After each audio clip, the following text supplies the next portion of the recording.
Niels, genevois sorti de l'université, qui en 2010 se rend pour l'hebdo à Kiev pour les élections présidentielles et découvre l'Ukraine.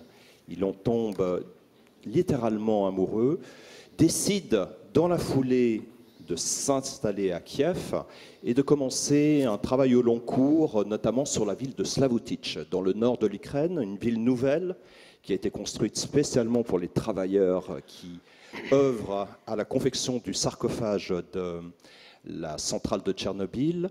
Et là, vous allez pendant 2 ans, 3 ans, presque 4 ans, vous concentrer sur la jeunesse de cette ville nouvelle.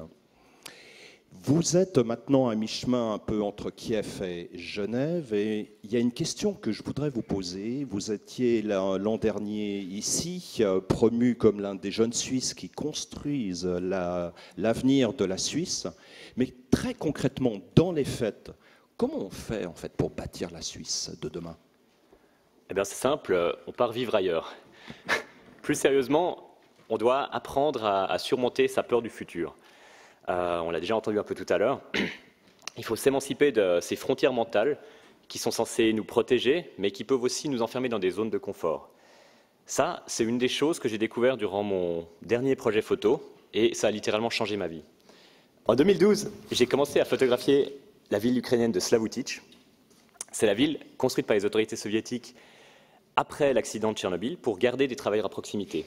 Imaginez 25 000 habitants installés à 50 km de la pire catastrophe nucléaire de l'histoire. Une ville qui n'existe que pour cette centrale. Ce qui m'intéressait surtout à Slavoutitch, ce n'était pas vraiment Tchernobyl, mais c'était plutôt que c'est la ville la plus jeune d'Ukraine. Et à l'époque, en 2012, on ne parlait pas tellement de la jeunesse. J'avais envie de donner la parole à ces jeunes Ukrainiens, parce que c'était avant Maïdan, et à l'époque, on entendait surtout parler de l'Ukraine pour la corruption de son président, pour les Femen un peu, et puis pour tous les désastres liés à Tchernobyl, les cancers, etc. Mon projet a commencé un soir dans un parc quand j'ai rencontré Yulia, une adolescente du coin. Elle m'a proposé de montrer sa ville et sa vie à une seule condition. Tu peux faire toutes les photos que tu veux tant que ma mère ne sait pas que je fume. Ok, marché conclu. J'avais aucun scénario, aucune commande. Cette fois, ce n'était pas pour l'hebdo. Et je ne cherchais aucune commande d'ailleurs. J'avais juste envie de photographier l'adolescence du plus près possible pour moi. Au début, ça voulait dire boire beaucoup de vodka. Plus de 16 litres, à vrai dire, mais pas en une fois. Hein. Mais ce que je n'avais pas anticipé, c'est que mes personnages ont évolué au fil de ces années. Les flirts se sont transformés en histoire d'amour, puis en mariage. Les rêves de l'adolescence ont laissé leur place au réalisme des adultes. Et en même temps, mon reportage se transformait avec ces jeunes. J'étais venu pour photographier la jeunesse et je documentais finalement le moment crucial du passage à l'âge adulte.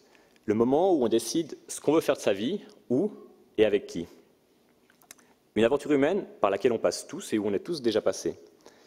Ces jeunes de Slavoutitch, elle marche vraiment pas bien cette télécommande, hein, voilà.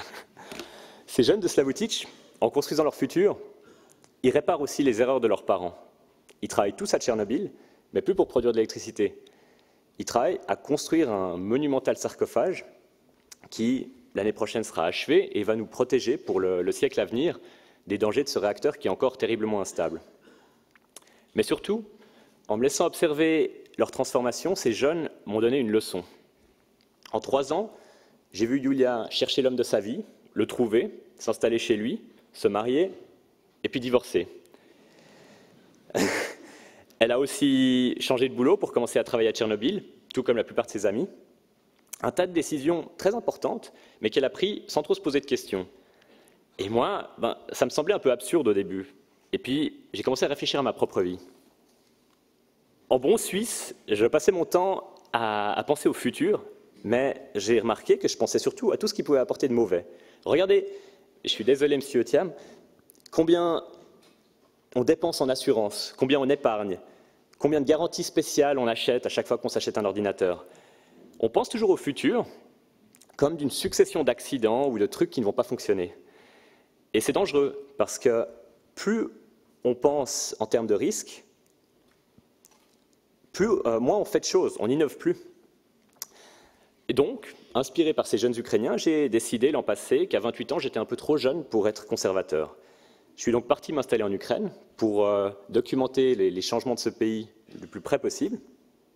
J'ai aussi quitté mon ancienne agence photo pour cofonder avec quelques collègues une nouvelle qui me permette de m'adapter aux évolutions du monde des médias, plus d'expérimentation, moins d'attaches territoriales et pourquoi pas un peu plus de temps pour la vie de famille. Je ne sais pas du tout de quoi l'avenir des jeunes de Slavoutich sera fait, ni celui de la presse, ni le mien, mais je vois juste que plus on pense aux dangers du futur, moins on pense à lancer des projets qui nous font rêver maintenant. Rester immobile, eh bien, ça nous protège très probablement des échecs, mais ça nous éloigne aussi du succès, et ça c'est certain. Alors, un conseil de Yulia et de ses amis, en 2016, oublions les frontières qui sont dans nos têtes, partons à l'aventure et sortons de nos zones de confort. Merci. Merci Nils Ackermann.